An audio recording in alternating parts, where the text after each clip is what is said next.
한 주간의 HR 관련 뉴스를 정리해드리는 주간 인사 노무 뉴스입니다. 뉴스의 자세한 사항은 첨부 파일을 통해 확인하실 수 있습니다. 첫 번째 소식은 고용노동부 및 정부 지원 사업 관련 소식입니다. 지난 28일 고용노동부는 근로시간 단축 제도 활용 실태 설문조사 결과를 발표하였습니다. 주요 조사 결과를 살펴보면 올해 법 적용 대상인 300인 이상 사업장의 근로시간 단축 제도 도입률이 79.7% 나타났습니다. 다만 제도 활용 면에서 30대, 여성, 가족 돌봄 등의 사유가 편중된 것으로 보아 근로시간 단축 제도가 아직까지 다양하게 활용되지 못하고 있음을 보여준다고 분석하였습니다. 지난 5일 고용노동부 산하기관인 한국고용노동교육원이 공식 출범하였습니다. 한국고용노동교육원은 한국고용노동교육원법 제정에 따라 한국기술교육대학교 부속기관인 고용노동연수원을 독립시켜 설립된 것으로 우리나라 고용노동교육 중심기관으로서의 역할을 담당하게 되었습니다. 다음은 채용 관련 소식입니다. 올해 기업의 인턴 채용은 늘어났지만 정규직 전환율은 오히려 감소한 것으로 나타났습니다. 취업 플랫폼 사람인이 기업 386개사를 대상으로 인턴 채용 현황에 대해 조사한 결과 54.9%가 올해 인턴을 채용했거나 남은 기간 동안 채용할 계획이라고 답했다고 5일 밝혔습니다. 이는 지난해 결과보다 7.7%포인트 높아진 수치로 기업이 정규직 채용 전 인재를 검증하기 위한 과정을 거치려는 경향이 더욱 강화된 것으로 분석됩니다. 더불어민주당 양이원영 국회의원이 고용노동부에서 받은 자료에 따르면 최근 5년간 예산 544억 원이 들어간 경력단절 여성 정책의 취업률은 30%에 불과한 것으로 나타났습니다.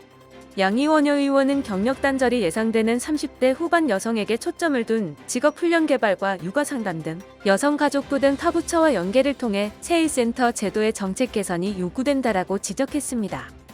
인문교육계열 대학 졸업자들 10명 중 4명만 사회초년생 시절 건강보험에 가입되는 직장에 취업하는 것으로 나타났습니다. 이런 취업 비율은 의학계열의 절반에 불과한 것입니다. 인문교육계열 대학 졸업자들은 그마저도 취업 후 1년간 일자리를 유지하는 경우가 10명 중 3명꼴에 그친 것으로 조사되었습니다. 다음은 보상 관련 소식입니다. 베이비부머 세대, 신중년 등 다양한 용어로 불리는 우리나라 5060 세대 중 절반 이상은 70대 이후에도 계속해서 일을 하고 싶어하는 의욕이 강한 것으로 나타났습니다. 하지만 이들을 위한 재취업 지원 서비스는 여전히 미흡한 상황에 머물러 있어 정부 차원에서 체계적인 준비와 노력이 필요하다는 지적이 이어지고 있습니다. 스위스 제네바주 주민들이 세계 최고 수준인 시간당 약 3만 원의 최저임금을 도입하기로 결정했습니다. 한국 최저임금의 3배에 이르는 액수입니다.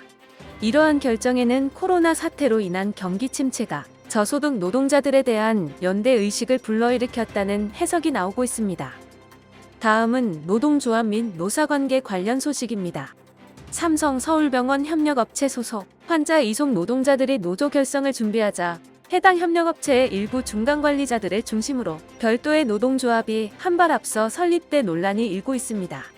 이 협력업체는 노동자들이 중심이 된 노조의 핵심 간부를 다른 부서로 전보 발령해 노조 파괴를 의혹도 있는 상황입니다. 다음은 조직문화 및 글로벌 HR 관련 소식입니다. 코로나 영향으로 일본 고용시장에 한파가 이어지고 있습니다. 일본 총무성이 2일 발표한 8월 노동시장 실태조사 결과에 따르면 완전 실업률은 3%를 기록했습니다. 또 일할 의사와 능력이 있는데도 일자리를 얻지 못하는 8월의 완전 실업자 수는 7개월째 늘면서 206만 명에 달하는 것으로 집계됐습니다. 이는 작년 동기와 비교해선 49만 명 급증한 수치입니다. 노동자의 직업 능력을 높여 생산성 향상과 고용 안정을 지원하는 고용노동부의 직업교육훈련인 사업주훈련 교육참여 인원이 1년 사이 반토막이 났습니다. 특히 지난해 원격교육 참여자는 153만 5천 명으로 전년도의 30% 수준에 불과했습니다. 비대면 방식의 원격교육이 직업교육훈련 수요를 흡수하지 못하고 있는 건데요. 노동자들이 교육을 포기한 것으로 보입니다. 매일경제가 취업 포털 사람인과 함께 최근 2030 미혼 직장인 구직자 1,600명에게 결혼과 출산 의향을 물어본 결과 결혼은 필수가 아닌 선택이라고 답한 비율이 전체 응답자 중 무려 71.9%에 달한 것으로 나타났습니다. 출산 의향을 묻는 질문에도 비슷한 비율인 37.8%의 응답자가 아이를 낳지 않겠다고 답한 것으로 조사되었습니다. 다음은 노무 및 법률 관련 소식입니다. 고용노동부는 산재보험법상 특수형태 근로 종사자 범위 확대를 내용으로 하는 산업재해 보상보험법 시행령 시행규칙 일부 개정안을 입법에 고했습니다. 개정안에 따르면 소프트웨어 프리랜서를 산재보험법상 특고로 신규 지정합니다. 시행은 사업주 준비기간 등을 고려해 2021년 7월 1일부터 이뤄질 예정입니다. 사장과의 말싸움 끝에 그만두면 되지 않느냐는 홧김 발언을 한 직원이 왜 아직도 일하고 있냐는 사장의 말에 이튿날부터 결근을 했다면 자진퇴사가 아닌 해고로 봐야 한다는 법원 판단이 나왔습니다. 해당 직원이 언쟁 직후 다시 업무에 복귀한 점 등에 비춰보면 진짜 사직 의사를 밝힌 건 아니라는 이유에서입니다. 이번 주 주간 인사노무 뉴스는 여기까지입니다. 다음 주에는 더 좋은 소식으로 찾아뵙겠습니다. 감사합니다.